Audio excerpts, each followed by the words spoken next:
The latest news has shocked the world of gospel music. David Phelps, the legendary tenor of the Gather vocal band, found himself at the center of a devastating and shocking tragedy that no one expected to see just a few minutes ago.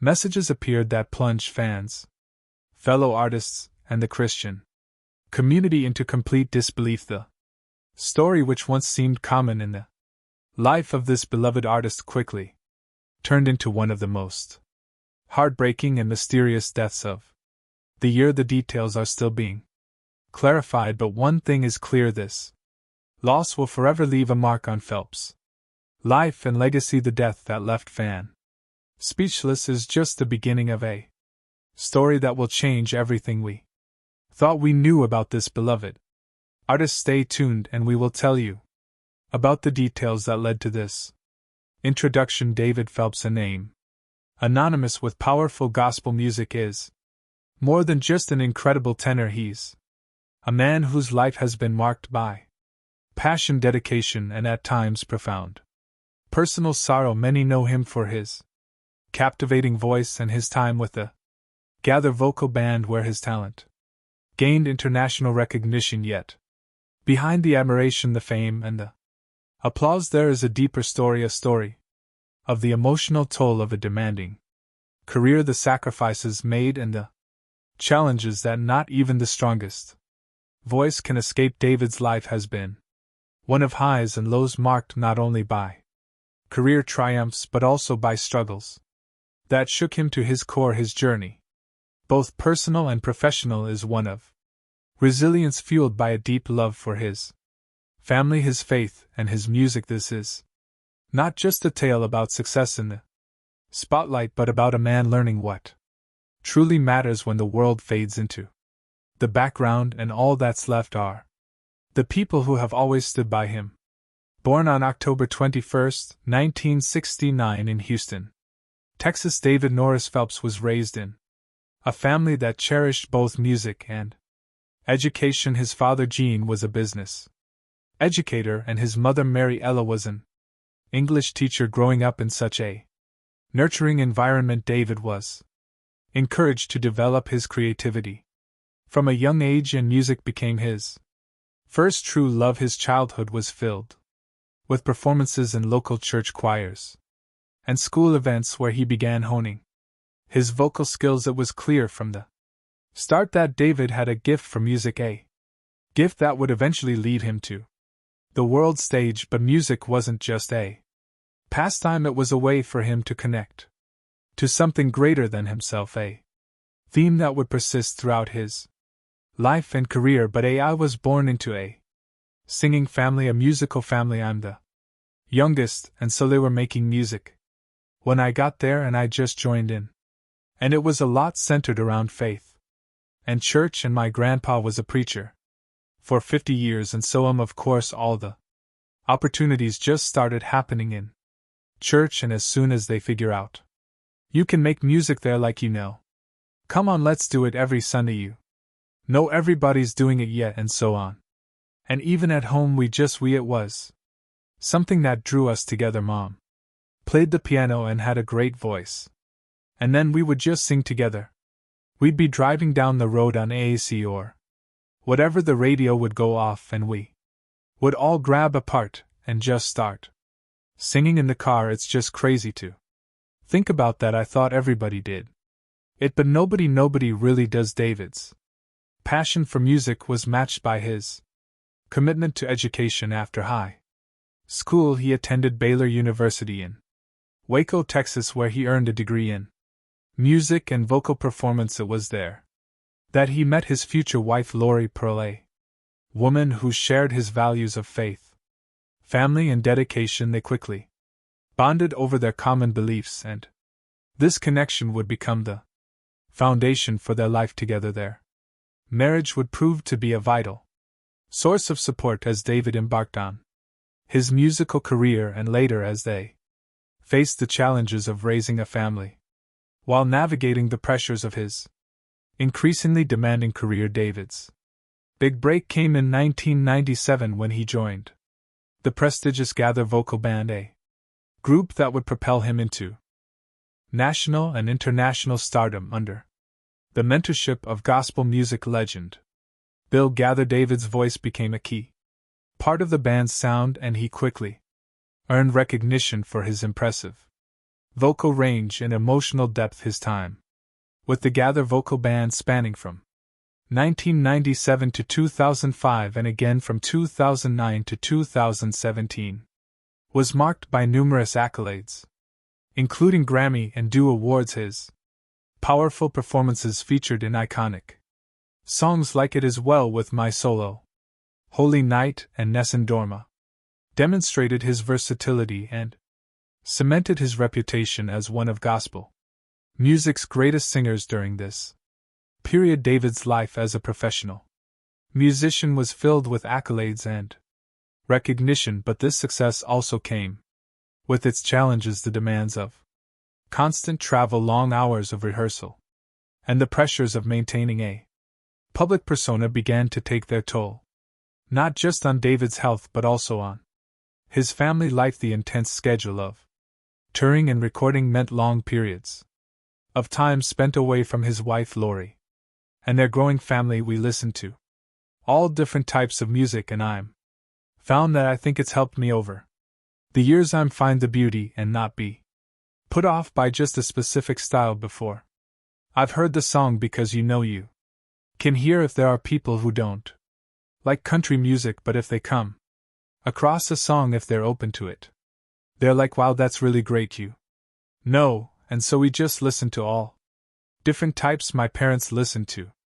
them. My parents had season tickets to the opera, but when Dolly Parton was in town, we were there to watch her, and I'm at the Houston livestock show in Rodeo. I remember seeing Larry Gatlin and the Gatlin brothers there, and Mom and Dad had an 8TRCK player, which is the worst format of any media.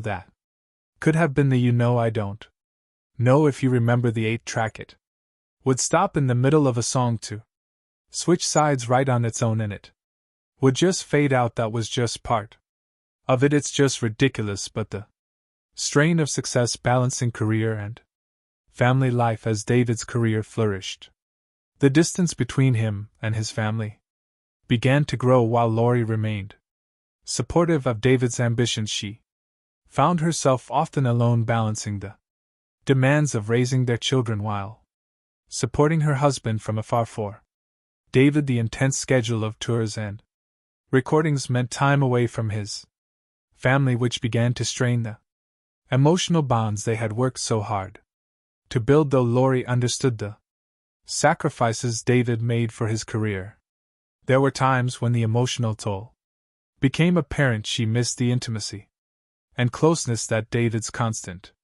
absence had begun to overshadow. Their struggles were not just about the physical distance, but also the emotional distance that developed over time, the pressures of raising a family while both partners maintained careers in an industry that demanded so much energy and time created moments of tension that both David and Lori struggled to navigate. David in particular found himself battling feelings of guilt. He questioned whether he was doing enough as a husband and father, and the emotional weight of this uncertainty began to weigh on him. Meanwhile, Lori silently carried the burden of keeping everything together at home, all while maintaining her own sense of purpose and identity outside of her role as the wife of a famous musician. I knew some of the things house songs in any genre will kind of pop out and go bigger than the genre itself, and I knew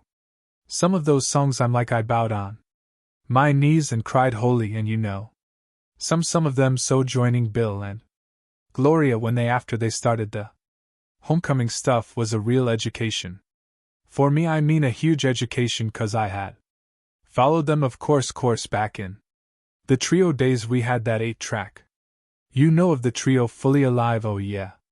It was great, but we of course listened to all of that stuff, and I hadn't really followed a lot of the Southern gospel stuff that they had then ventured into, and that time was a huge education for not only the amazing songs, many of which I do now But also the artists that I'm pa the way. For pop artists you know and country. Artists that are doing what they do. Today so it was amazing to be able to tour with some of those icons. The turning point of voice in crisis, the turning point in David's life came when he faced a vocal injury that threatened his ability to continue singing for a man whose voice was his livelihood. This injury was more than just a physical family, and he knew that he needed to make adjustments if he was to preserve his health, his marriage, and his relationship with his children. He began to scale back on his commitments, recognizing that his family's well-being had to take precedence over his professional success. If you understand the music industry at all, it's built on people and that do what they do, and many do it very well. They have a job to do to get a certain song or certain artist out. It's difficult. Let's say it's easier when they can pinpoint exactly what to do with this artist, and so of course as I jumped into what I do in my career, it was very tempting for a lot of people in that area to try to direct me into be the this of gospel music, be this of go, because they have to try to fit a box around what you're doing, while those shoes just did not fit. And then I didn't always fight against it. Sometimes I tried it on, and it just felt so uncomfortable after a while.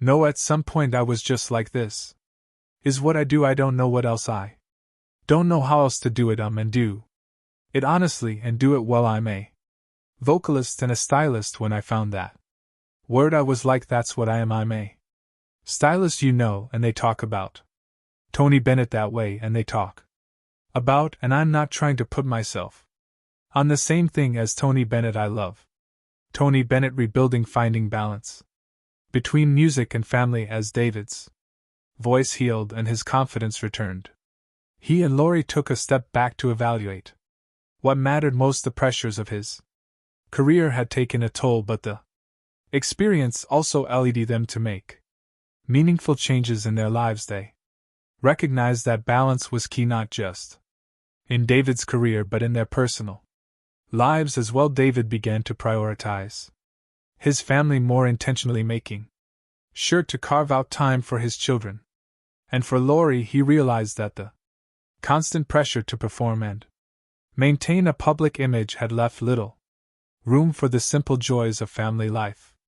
He was determined to change that. Lori, ever the supportive wife, cheered him on as he made these changes, proud of him for finding a way to honor both his family and his career. Their bond grew stronger as they learned to navigate the demands of David's career and their growing family with grace. David and Lori learned, they discovered that the key to success wasn't just in professional accomplishments but in nurturing their relationship and staying present for their children. They found a rhythm that allowed them to be both successful in their individual careers and close as a family. They learned that no amount of fame or professional achievement could replace the importance of being there for each other and for their children. But there are many artists that would go on that list of being a stylist that I quickly have found myself going, oh, I feel like that, I feel like that's more of who I am. And it's difficult sometimes for people in different genres to go, how do we, what do we do with this, because this radio station here is set up to play country music, new country music, so what are we going to do with you since you sang a country song but you're not necessarily a country singer, so we play one of your songs. But we can't play all of them, so it is challenging on some aspects, but it is also freeing because what I do just feels as natural to me. It's who I am, and I'll sing Nandorma. And I'm then sing Go Rest High on That Mountain, and I maybe sing Until Then, or sing a more contemporary song I'm like our new song called Trouble that it's just a blast, sing every night, And it's a prayer, it's a take on a psalm basically, but it's said in a way that is different than the strength Of faith overcoming life's challenges. Together throughout all of their. What do you think really happened? Share your thoughts in the comments and don't forget to like, share, and subscribe to Space Age Insights and click on the next video popping up on your screen.